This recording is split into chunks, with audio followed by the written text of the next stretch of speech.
So, hello, ladies and gentlemen. I hope you guys are doing absolutely amazing.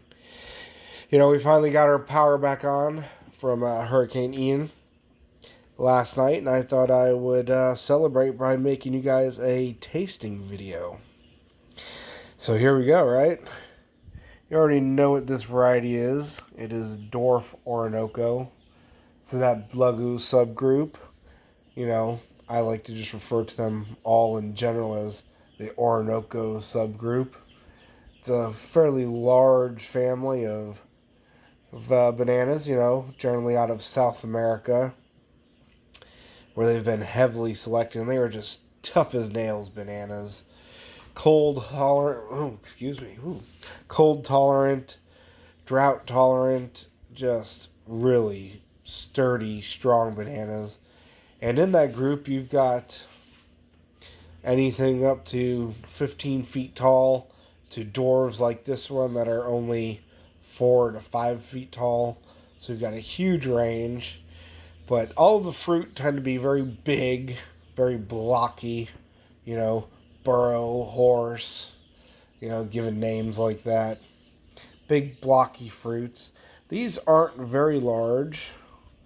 It is a dwarf. The dwarfs do have smaller fruit compared to something like the Pitu or the XL Orinoco, which get huge, massive, bottle-sized, fruits. But either way, just amazing fruits. If you have trouble growing bananas or you think your climate is too cold, these are definitely varieties you want to look into. California Gold, the Dwarf Chem, those guys are just some of the most cold tolerant. Yeah, really awesome group. And this bunch here, it was starting to ripen up right before we got hit by the hurricane. Some of the bottom hands here were still a little green. The top ones on the other side there were starting to yellow nicely. And these guys, they make very great cooking bananas. Awesome fried as chips, or you just take the whole banana, peel and everything, boil it, pop them out, eat them with salt, butter, and pepper. Just delicious, guys. Delicious, starchy vegetable type cooking. Or you fry them when they're yellow like this, and you get that nice sweetness.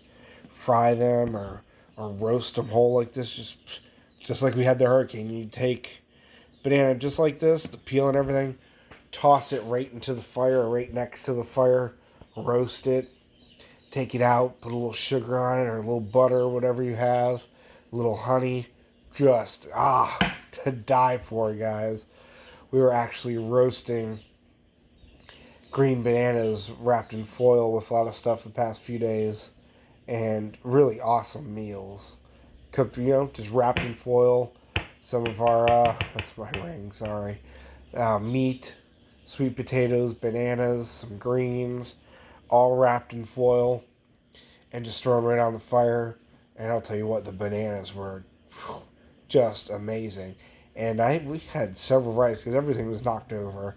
So every bunch, I've lost every bunch this year, unfortunately. I had some amazing videos coming too. But just these guys really shone through for dessert. I had about 6 bunches of these, and we were just eating them roasted for sweet, putting them on crackers, graham crackers. You guys, it was some good eating, I'm telling you. Really good stuff.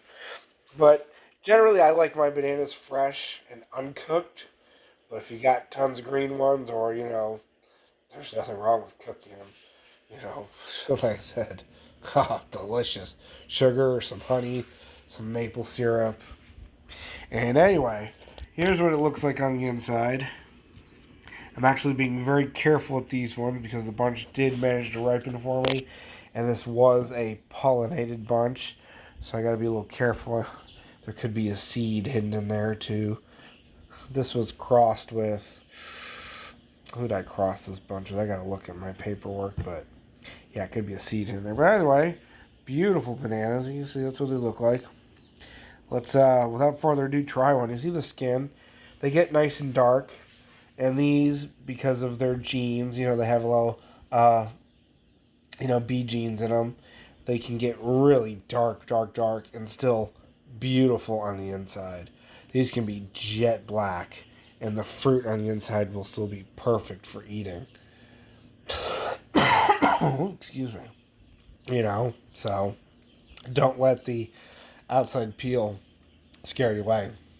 Let's give it a bit of a try. There you go. Now,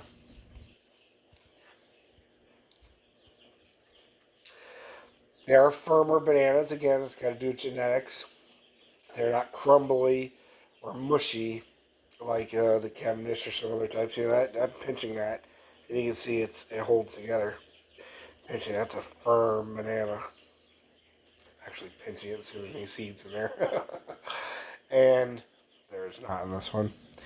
And very firm with a wetness to it, like a juiciness, which isn't bad. You can see how it looks kind of moist.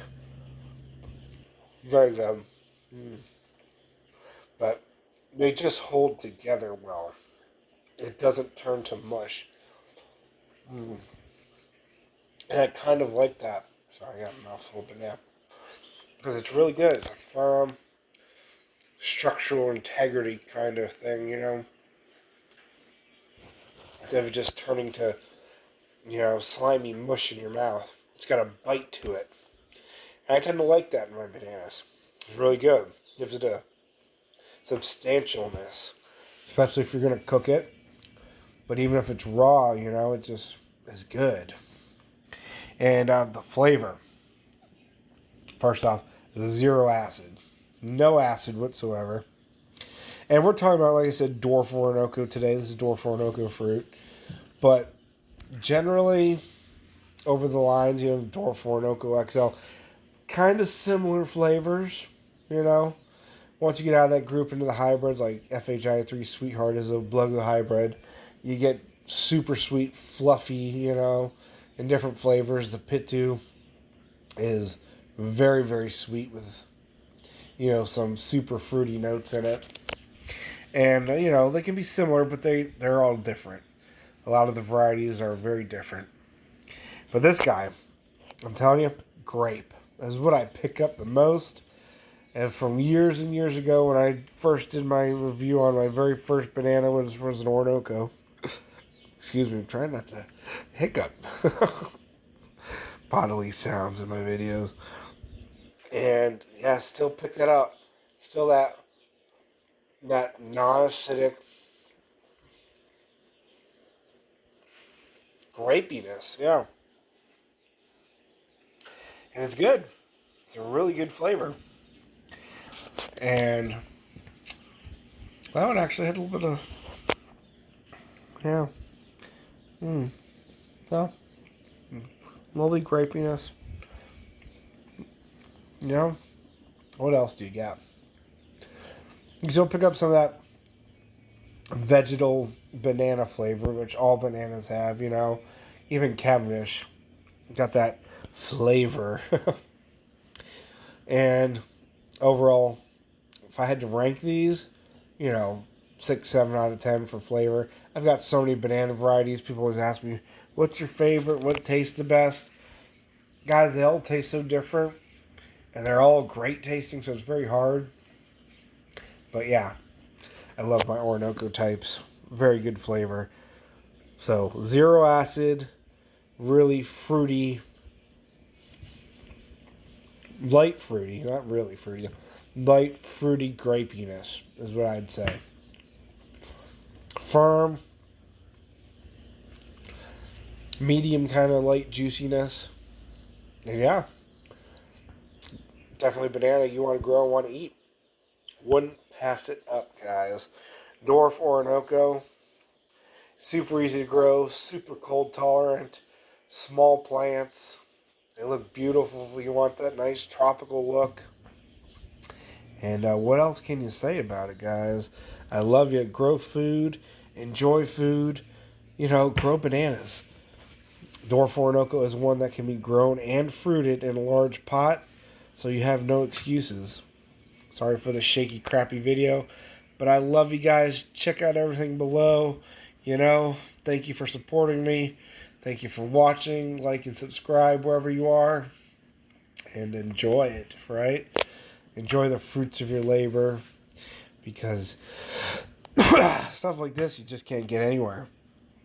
You cannot find Dwarf Orinoco bananas in the store. You cannot get that flavor unless you grow it yourself. You know, that's how it is. And every bit of food you grow is more delicious, nutritious in your belly and more power in your life. Which, who would want to pass that up, right? Nobody. Absolutely nobody. I love bananas because you can grow them anywhere. They're basically very carefree. Pee on them, give them some love, they give you even more. What's there to complain about? So I'm going to let you guys go. You know, see you later. Thank you for watching another crappy video from T.flfarms. Always appreciated, guys. Always greatly, greatly appreciated. You want a Dwarf Orinoco banana, you know, hit me up and I can send one your way. Very tasty. I'm going to eat me some more bananas and yeah, I got to ship out some packages. See you later, guys. Love you. Keep coming back. Always, as always, you are appreciated. It's all gone because they were so good. Gonna go eat about 6 more of these.